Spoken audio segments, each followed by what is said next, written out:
Petite Barrière, l'une des deux frontières du Rwanda avec la RDC dans la ville de Gisenyi.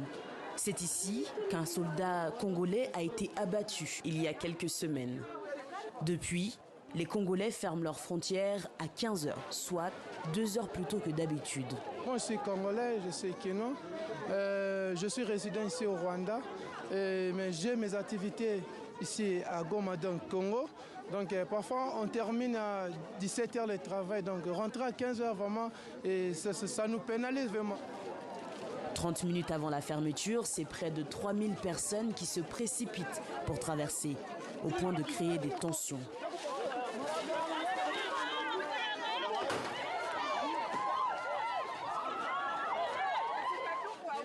À 15h, plusieurs centaines de personnes se bousculent encore pour traverser.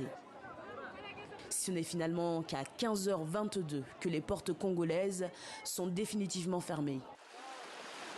À 10 minutes de là, un décor paradisiaque, mais rendu morose par le manque de touristes. T'as vu, même l'hôtel Serena n'a pas de clients. Depuis la reprise des armes par les rebelles du M23, les visiteurs se font rares dans cette ville pourtant très touristique, aux grandes dames de Yazidi, guide sur le lac Kivu depuis 5 ans.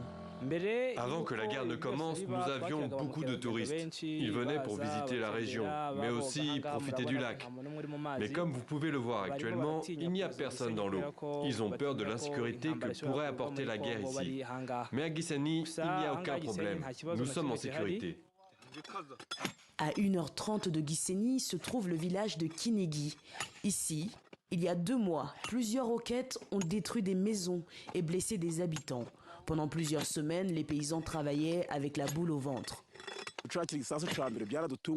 Quand nous avons reçu la première roquette, nous étions choqués, car c'était la première fois que nous voyions cela. Beaucoup de monde était effrayé. On ne savait même pas ce que c'était une roquette. Et surtout pour nous, la guerre, ce n'était qu'au Congo. Mais ça va mieux depuis que les élus nous ont dit que la guerre était loin de nous.